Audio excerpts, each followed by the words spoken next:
Salut, c'est Seb. Alors aujourd'hui, eh bien, écoute, je te fais une petite vidéo à la fois de motivation et de coup de gueule, puisque l'excuse que j'entends le plus, mais je suis pas le dernier à la sortir non plus, c'est le fameux j'ai pas le temps. J'ai pas le temps, ça veut rien dire. Du temps, t'en as autant que moi et j'en ai autant que toi.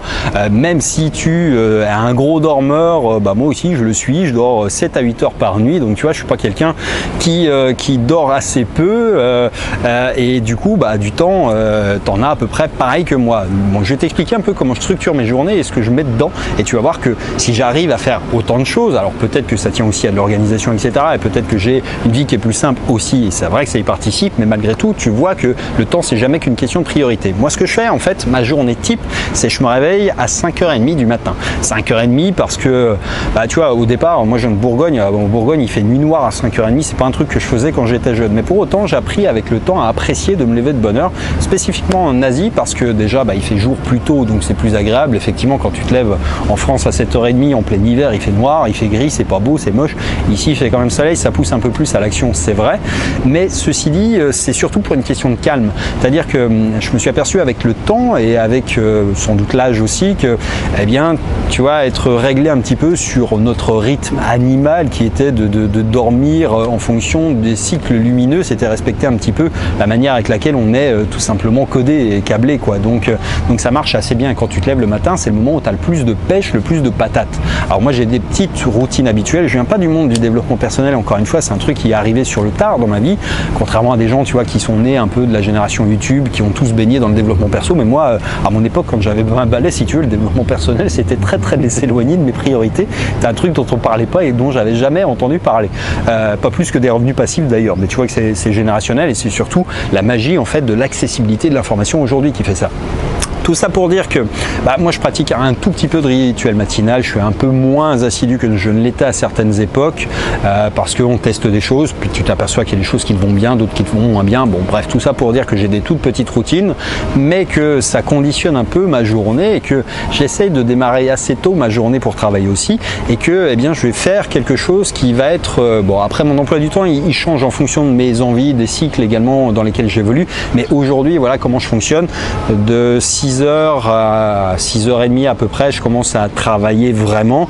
Je m'arrête à 14h30, ça veut dire que je prends pas de petit déj, je prends pas de déjeuner, je fais du jeûne intermittent, et en gros je vais commencer à manger quelque chose sur les coups de, quand j'aurai fini de bosser, donc 15, 16, 17 heures, plutôt des fruits, des choses comme ça, et je vais faire un dîner solide. C'est un avantage quand tu voyages comme moi, c'est que tu as tendance, surtout avec l'âge, à prendre du poids assez facilement. Tu vas au resto, tu bouffes toujours des trucs trop gras, trop sucrés, bref, toujours un peu trop. Donc du coup, ne faire qu'un gros repas par jour, ça, si cette vocation-là, c'est de te réguler d'un point de vue praticité. Tu vois, c'est un gros repas, au moins tu es sûr que quoi que tu manges à peu près, tu vas rester dans ton quota calorique. Et puis de commencer par des fruits, c'est bien parce que ça te met ce que tu as besoin en dose de sucré, et puis ça te prépare un peu l'estomac à la digestion. Donc ça, c'est mon cycle à moi. Entre-temps, qu'est-ce que je fais? Je mange rien du tout, sauf j'ingurgite beaucoup de thé vert. Moi, je suis très thé vert. Thé vert et soda water, c'est à peu près 99% de mon carburant, donc c'est à ça que je tourne, et voilà. Donc ça, c'est pour la partie nourriture. Donc c'est vrai que quand tu es en plus, tu vois, même quand je suis chez moi, le soir je vais me servir peut-être plus de la cuisine, je vais cuisiner. Quand je suis en voyage, je cuisine pas ou assez peu pour des raisons logistiques, mais quand je suis chez moi, c'est un moment de détente, la cuisine, donc du coup ça me fait vraiment la coupure. Et puis surtout, quand tu manges une fois comme ça te laisse beaucoup de temps, tu vois, t'évites de préparer un truc, de le faire chauffer, de mettre la table, de manger, de faire la vaisselle, de trucs, bref, tu économises une bonne heure quasiment. Quand tu regardes bien, tu vas commencer à réfléchir à la question, un truc, bref, tu vois, j'élimine tout ce qui est superflu le matin pour faire d'une traite en fait beaucoup de travail et finir ma journée à 14h. Tu vois que ma journée à 14h elle est terminée, j'ai déjà fait une journée quasiment de 8 heures. 8 heures dans ce que moi je fais, alors j'ai un travail qui est moitié créatif, moitié d'exécution. C'est déjà beaucoup de temps et que pour la plupart des gens, tu vois, alors moi j'économise sur les temps de transport. C'est généralement je bosse soit de chez moi, soit à proximité, jamais plus que dans un rayon de 10 minutes à pied, quoi. Donc ça, c'est une très vieille habitude que j'ai toujours eue, mais ça me permet effectivement de ne pas perdre une heure dans les transports en commun. Donc ça, tu peux le récupérer peut-être, effectivement, toi qui l'as peut-être dans ta vie, moi je l'ai pas, et donc ça fait qu'effectivement mon temps il est mieux optimisé. Mais à 14h, je pourrais déjà totalement m'arrêter. Mais j'ai pas fini pour autant. À 14h, qu'est-ce que je fais maintenant?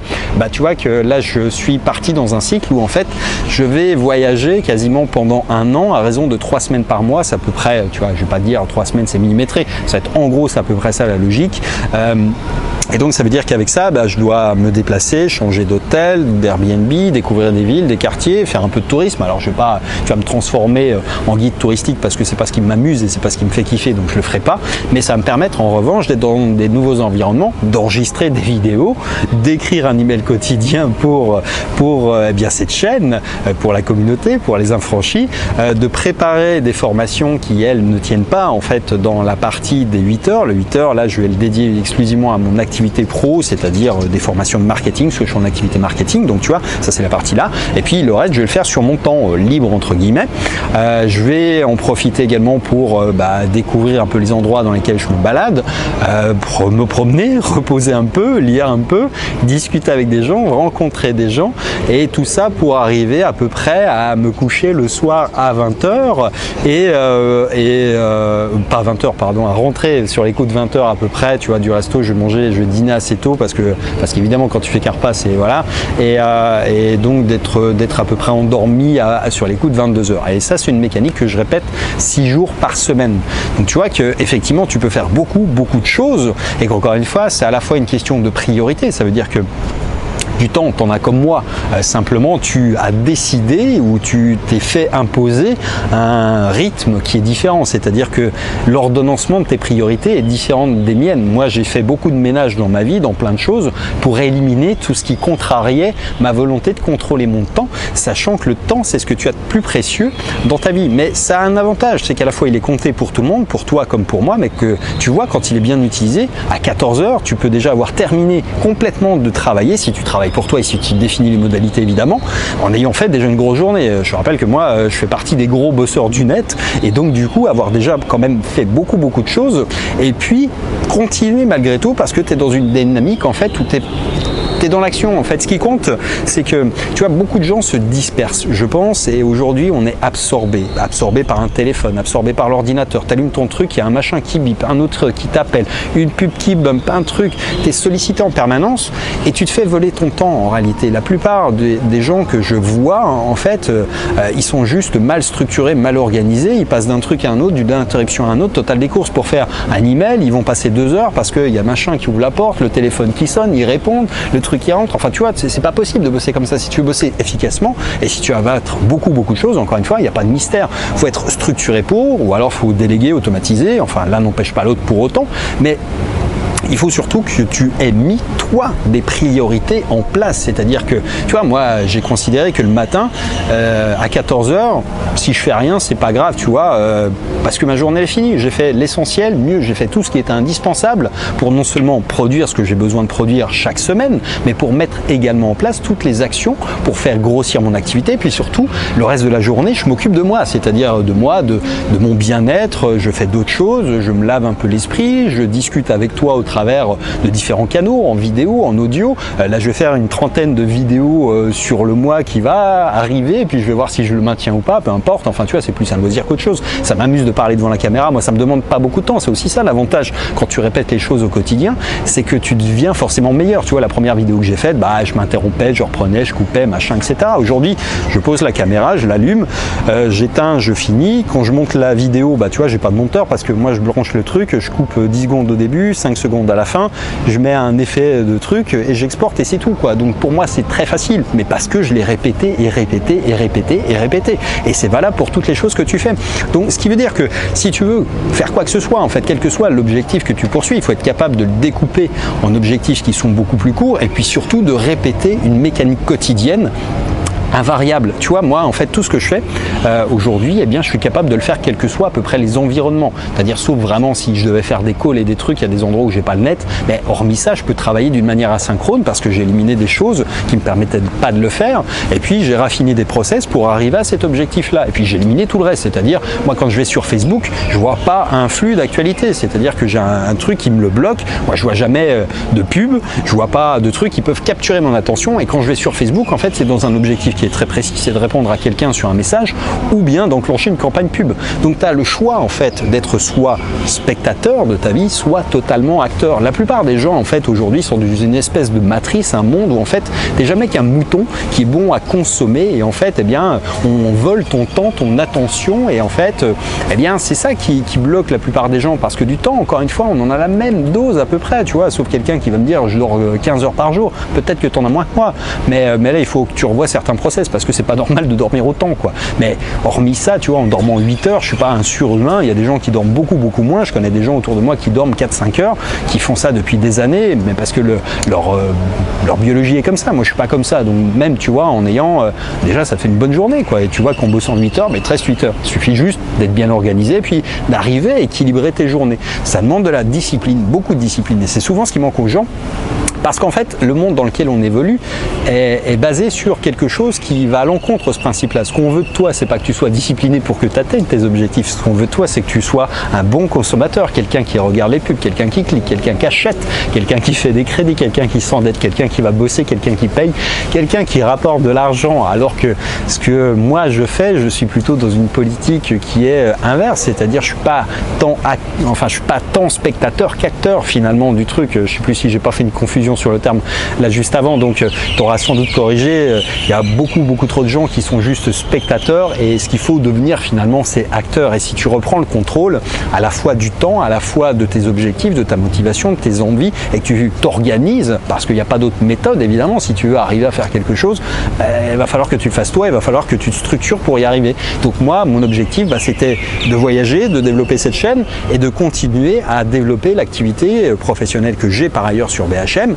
Et ça, tu vois que je peux arriver à le faire tenir. Évidemment, ça me demande de faire des sacrifices. Je ne peux pas, pour le coup, tout faire. J'ai fait des choix qui me permettent d'arriver à cet objectif-là et de le tenir dans le long terme. Mais après, c'est de définir aussi des priorités qui te rendent heureux. Moi, j'ai pas de môme, j'ai pas de machin. Tout ça, ça demande du temps, effectivement. Et j'ai des structures de fonctionnement qui sont beaucoup plus simples, qui sont rationnelles avec mes objectifs. Donc, c'est à toi de te poser les bonnes questions. Mais encore une fois, surtout, ne me sers pas cette excuse du j'ai pas le temps. J'ai pas le temps, t'en as pas plus, pas moins que moi. C'est un des trucs que j'ai expliqué aux téléacteurs que j'employais il y a une vingtaine d'années. C'est que la première excuse que les prospects te donnaient quand on cherchait à prendre rendez-vous, c'était j'ai pas le temps.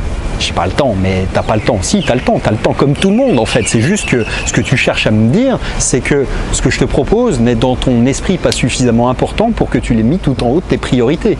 Mais si tu me dis, voilà, je fais un arrêt cardiaque, va voir le chirurgien, tu vas te dire, non, j'ai pas le temps. Bien sûr que si, tu as le temps et tu vas y aller, évidemment. Donc c'est juste une question d'ordonnancement de tes priorités.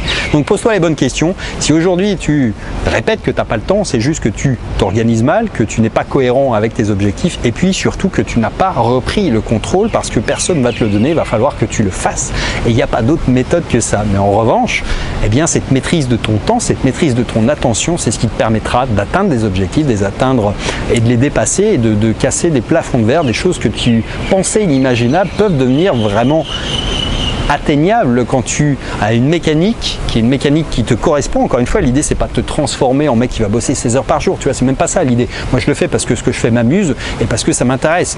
Si ça m'amusait pas, je le ferais pas de la même manière ou je m'arrangerais pour le faire différemment. Mais je le fais comme ça parce que ça m'amuse, parce que ça me correspond, parce que ça m'épanouit en réalité, parce que c'est un équilibre dans ma vie. Donc j'ai besoin d'être occupé, j'aime bien moi m'intéresser à plein de sujets, donc ça me permet d'assouvir un peu cette curiosité, cette envie de nouveauté. Et puis le voyage me permet par ailleurs d'équilibrer un petit peu, tu vois, avec de la nouveauté visuelle, de changer d'environnement, de pousser un peu à la créativité. Donc c'est important pour moi aussi parce que je bosse beaucoup dans le domaine des idées, d'avoir ce cadre-là et tout ça, ça contribue pleinement à mon équilibre. Mais tout ça, encore une fois, ça me permet surtout de répéter cette routine quotidienne et de pouvoir atteindre les objectifs parce qu'en le répétant, une semaine, un mois, un an, 2 ans, 5 ans, 10 ans, eh ben, tu peux atteindre n'importe quel objectif. Si tu te dis je vais apprendre l'anglais et que tu te mets tous les jours un quart d'heure dessus, dans 1 an, dans 5 ans, dans 10 ans, tu seras totalement bilingue. Si tu t'en donnes les moyens, quel que soit l'objectif, tu peux y arriver si tu débloques le temps et si tu répètes suffisamment le même process.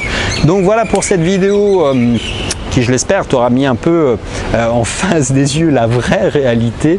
Et puis, si ça t'intéresse d'aller plus loin, eh bien, je te partage dans Les Affranchis, ma communication par email réservée à ma communauté, eh bien, des choses qui sont plus personnelles, des choses que j'ai pas envie de montrer forcément ici, des trucs qui sont pas forcément mainstream et puis qui n'ont pas leur place sur YouTube. Bref, tout ça pour dire que si la liberté, si l'envie de te construire une vie sur mesure te tente, eh bien, c'est quelque chose que tu peux retrouver dans Les Affranchis. Tu trouveras un lien dans la description, tu pourras t'y inscrire, c'est gratuit. Je suis pas certain de laisser forcément les portes grandes ouvertes tout le temps. Peut-être que je fermerai un peu aussi quand j'estimerai qu'il y a suffisamment de monde pour garder un petit peu cet esprit de famille. Donc c'est quelque chose qui est aussi à l'étude. Donc ne traîne pas si ça t'intéresse. Après, si ça t'intéresse pas, si tu t'intéresses à totalement autre chose, il n'y a aucun espèce de souci. L'idée, c'est simplement de partager avec des gens qui ont, tu vois, une vision du monde, des aspirations, peut-être des choses qui peuvent les motiver à aller plus loin. Après, chacun a ses objectifs et ses ambitions, c'est tout à fait respectable. Les miennes, je demande à personne de les adopter, donc c'est pas forcément pour toi, c'est pas un problème, ne t'inquiète pas. En attendant, je te dis à très bientôt dans la prochaine. Ciao.